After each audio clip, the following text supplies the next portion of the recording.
In the jungles of South Vietnam in the late 1960s, there was a 5-man patrol the Viet Cong learned to fear so deeply, they called the men ghosts. They moved without sound, watched without being seen, and vanished before a response could form. They were not American. They wore a sandy beret and came from a barracks on the Indian Ocean coast at Swanbourne, near Perth in Western Australia, and their regiment carried 2 words on its badge that the British made famous: "Who dares wins." They were the Australian Special Air Service Regiment, and man for man, some of the hardest people in this profession will tell you they are more dangerous than Delta Force. That is a heavy claim to put against the most famous unit in the American arsenal, and this video is going to test it honestly, the strengths and the shadow both. Because the same quality that makes this regiment so lethal, a fierce, near-feral independence in tiny teams far from any help, is the same quality that would one day put the Australian Special Air Service at the center of the gravest war crimes reckoning in the modern history of Western Special Forces. The blade and the cost come from the same steel. If an honest comparison is what you want, the kind that respects a great unit enough to tell the whole truth about it, subscribe and stay with me. Hold on to that silent patrol in the Vietnamese jungle, because the thread that runs from those ghosts to a courtroom in Sydney is the real story here. Start with where they come from, because identity explains everything that follows. The regiment traces to the 25th of July, 1957, when the first Australian Special Air Service Company was raised at Swanbourne.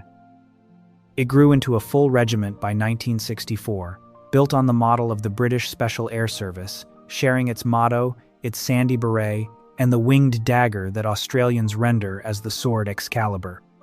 From the beginning, it was designed around one idea: the small patrol operating deep behind enemy lines, self-contained, self-reliant, and utterly alone.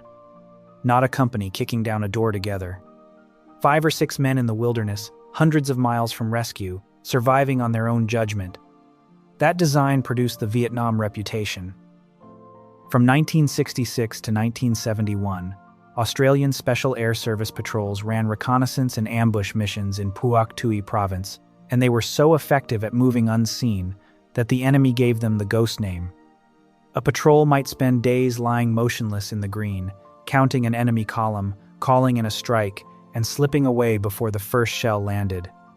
This is a different art from the explosive, fast, door-to-door work that Delta Force was later built around. The Australians perfected patience in the smallest possible team, and patience in a 5-man patrol is a far lonelier discipline than aggression in a full assault troop. Selection reflects that. The Australian course runs at the Bindoon training area in the bush north of Perth, and like its British parent, it is a brutal, individual filter. It strips a soldier down to nothing, and watches whether the man underneath can keep thinking, keep navigating, keep deciding, with no team to lean on, and no one coming to help. It is the same family of selection that built Delta Force, because Delta's founder modeled his unit on the very same British regiment the Australians copied. 2 children of the same parent, the American and the Australian, raised on opposite sides of the world. The difference is that the Australian regiment never drifted from the small patrol soul of the original. It stayed lean, stayed remote, stayed built around the lonely few rather than the heavy many. Inside the regiment, the Sabre squadrons split into specialist troops, a water troop for maritime and diving work, a free-fall troop for high-altitude parachute insertion, and a vehicle-mounted troop for long-range patrol across open country. A man does not simply pass selection and join. He then grinds through a punishing reinforcement cycle, learning to be useful inside one of those troops before he is ever trusted on an operational patrol. It is a filter measured in years, and at the end of it, the regiment has exactly what it wants: a small number of operators who can be dropped into the worst ground on Earth in a team of 5 and be expected to handle it with no one coming to save them. The combat record backs the reputation across every decade.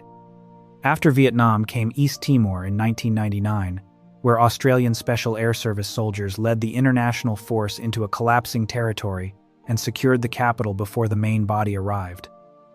Then came Afghanistan, the long deployment the Australians called Operation Slipper, where the regiment rotated through the Special Operations Task Group year after year, longer and harder than most Allied units in the war. While many nations cycled their special forces through Afghanistan briefly, the Australians kept going back to the same valleys, the same enemy, the same killing, for well over a decade. And the valor was real, not a recruiting myth. In 2008, a trooper named Mark Donaldson sprinted across open ground under heavy fire near a place called Kaz Aruzgan to carry a wounded coalition interpreter to safety and became the first Australian in 40 years to earn the Victoria Cross. Stories like his are the true face of the regiment, ordinary men doing extraordinary things for the person beside them. Any honest account has to hold that valor in one hand while it examines the darkness in the other, because both are real, and most of the men who wore the sandy beret in Afghanistan served with honor and came home with clean hands. They are also a counter-terror force, which is where the comparison to Delta Force gets sharpest. Australia stood up its hostage rescue capability after the Sydney Hilton bombing in 1978, the country's first major terrorist attack, and the tactical assault group that grew out of it is the direct Australian equivalent of Delta's counter-terror mission. Storming an airliner, retaking a building, freeing hostages in seconds, the Australian regiment trains for the exact same nightmares Delta does. So the two units are not distant cousins. They overlap with striking precision in role. Direct action, deep reconnaissance, counter-terrorism. The same three missions, on two different flags. So where does the dangerous edge actually sit? Delta Force has things the Australians can only dream of: the bottomless budget of the American military, the helicopters and drones and intelligence units of the Joint Special Operations Command, the sheer scale of the machine behind every operator. But scale can soften an edge as easily as it sharpens it. The Australian Special Air Service has far less of everything, and that scarcity forged a harder, more self-reliant kind of soldier, a man trained to win with a knife and a radio and his own nerve when there is no air support and no quick reaction force inbound. That is the case the regiment's admirers make. Strip away the American machine, put one operator from each unit alone in the wilderness, and the man from Swanbourne may be the more complete weapon. Consider what that decade in Afghanistan actually demanded of them. A small nation kept sending the same regiment back into the same fight, rotation after rotation, until individual operators had deployed into combat 6, 7, even 8 times. That tempo built an extraordinary depth of hard experience, the kind no peacetime army can manufacture. It also ground the men down, blurred the line between a hardened professional and a man who had simply seen too much, and concentrated enormous lethal power in very small teams carrying very long combat records and very little rest. The Australians paid for their fearsome reputation in a currency that Delta Force, drawing on a far larger pool of operators, never had to spend quite so heavily. If you have come this far into a fair fight between two of the finest units on Earth, you are exactly the viewer this channel is built for, and the cadet membership was made for you. Cadets get every video a full day before the public, a badge beside their name in the comments so I know which of you are the serious ones, and a shout out from me by name every month. If a comparison that refuses to flatter either side is your idea of a good hour, you are already one of us. Tap join and stand a little closer. Now the shadow, because a channel that respects this regiment owes its audience the whole truth, not just the highlight reel. That same fierce independence, the small teams operating far from oversight in the valleys of Afghanistan, created the conditions for something dark. On the 19th of November, 2020, Australia released the redacted findings of a 4-year investigation led by a judge named Paul Brereton into the conduct of its special forces in Afghanistan. The report found what it called credible information of 39 unlawful killings of Afghan prisoners and civilians across 23 separate incidents implicating 25 Australian Special Forces personnel. It described a practice some patrols allegedly used called blooding, in which a junior soldier was directed to kill a prisoner to record his first kill. Be precise about what that report is, because the precision matters, and this audience will hold me to it. The Brereton findings are not convictions. They are the conclusions of an inquiry, credible information referred onward for criminal investigation, not guilt proven in a court. No one was found guilty by that report. It opened a process, it did not end one, and a special investigator's office was created to pursue the cases that might actually reach a courtroom. The inquiry took 4 years and examined Australian Special Forces conduct across more than a decade in Afghanistan, with the gravest findings concentrated in the years from 2009 to 2013. Large parts of the public report were blacked out, redacted to protect the criminal cases that might follow. And the body created to chase those cases, the Office of the Special Investigator, was handed the task the inquiry itself could not do, to gather courtroom-grade evidence and decide who, if anyone, would actually stand trial. The wheels of that process grind slowly, which is exactly why the criminal news did not arrive until years after the report was first released. One name towered over all of it. Ben Robert Smith, awarded the Victoria Cross, the highest honor Australia can give, for storming 2 enemy machine gun positions to save his pinned-down patrol at a place called Tizak on the 11th of June 2010. For years, he was the most decorated soldier in the country, the literal poster of Australian valor. Then, newspapers accused him of war crimes. He sued them for defamation, and in June of 2023, he lost. A federal court judge ruled that, on the balance of probabilities, the civil standard of proof, the allegations that he was complicit in the murder of unarmed Afghan men were substantially true. His appeals failed.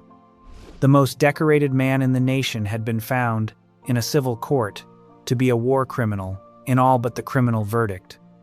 And then the criminal process caught up. This is the part the older versions of this story get wrong, so hear it clearly. In April of 2026, Ben Robert Smith was arrested and charged with 5 counts of the war crime of murder over killings in Afghanistan. He has been granted bail, he denies every allegation, and he has not been convicted of anything. Under the law, he is presumed innocent, and that presumption is not a technicality, it is the foundation. A civil court found the claims more likely than not to be true. A criminal court, where the standard is beyond reasonable doubt, has not yet ruled at all. Here is the even-handed truth this channel will not flinch from. The aggression, the autonomy, and the operating far from anyone independence that make a unit like the Australian Special Air Service so lethal are the very same traits that, without iron discipline and real oversight, can curdle into atrocity. That is not an Australian problem. It is the permanent danger riding inside every elite unit on Earth, Delta Force included. America has had its own reckonings, its own investigations, its own hard questions about what its best soldiers did in the dark. The thing that makes these men more dangerous than ordinary troops is the thing that makes them harder to govern. The blade that cuts deepest is the hardest one to keep in its sheath.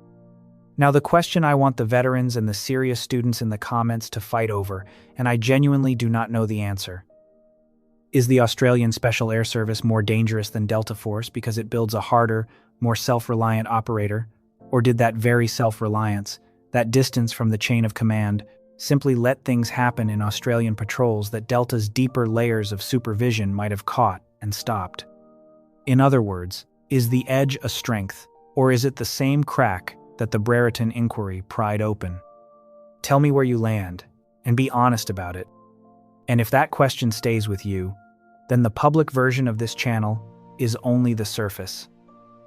The official membership is where I put the material that does not survive the edit, the incident detail, and the names and the operations that get cut before a video this sensitive can be posted in the open. It is the part of the story I have to leave on the floor to keep this online at all. If you want what gets trimmed away, step up to official, and I will see you behind the line. The ghosts of the Vietnamese jungle and the courtroom in Sydney are the same regiment, separated by 60 years and bound by a single thread. Most of the men who carried that sandy beret through Afghanistan did their duty and harmed no one who did not have it coming, and they deserve to have that said plainly, because the headlines rarely say it.